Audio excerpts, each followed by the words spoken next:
Hey there! Have you ever been to the doctor and seen a human skeleton? Or maybe a museum and seen a giant skeleton of a whale or a dinosaur? Or maybe you've broken one of your bones, maybe your arm or leg. And have you ever wondered, what is in bones? Coming up, we'll answer this question and many more. Let me ask you a question. What is in bones? What is in bones? Bones are made up of 3 different types of tissue. First, I should explain what tissue is. Is it the thing you blow your nose into when you have a cold? No, not that tissue. Oh, I should pick that up. We don't want to litter. There. Tissue is just a word that's used to describe what your body is made up of. There are many different types of tissue. There's skin tissue, muscle tissue, and back to what we're talking about, bone tissue. Bones are made up of compact tissue, which is the hard outer layer that gives your bone strength, cancellous tissue, which is the sponge-like layer inside of your bones, and subchondral tissue, which is the smooth layer of bones that's underneath the cartilage that attaches to it. Are bones important? Well, if you didn't have bones inside of your body, it would just be a pile of skin and organs sitting on the floor. Our bones give our body the stiff structure that allows us to walk and move and grab things. They do all that with the help of our muscles, but that's a different topic. People have many different bones for different parts of their bodies. Small little bones in your hands so it can move in many different ways. Large bones in your leg to give your body strong support. Human babies are born with about 300 bones in their body. As the baby grows older, some of the bones will join together to become one bone. And when all the bones are done joining together, a person will have 206 bones in their body. That's a lot of bones. Now let's take a closer look at what's in bones. Here we see the outside of a bone.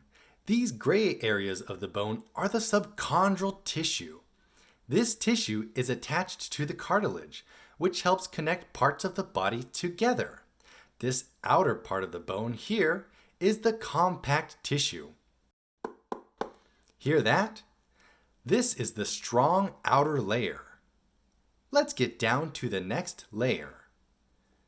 This internal layer at the ends here is the cancellous tissue. This is a sponge-like layer. It's called sponge-like not because it is soft and squishy like a kitchen sponge, but because it has spaces and gaps in it for blood to flow through. Within this cancellous tissue is bone marrow, where new blood is made. Bone marrow makes around 200 billion new blood cells each and every day.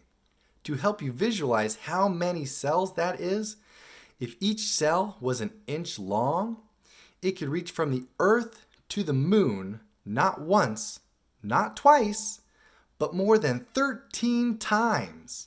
Holy mackerel! Now let's get a closer look. At a more microscopic level, there are 3 different types of bone cells.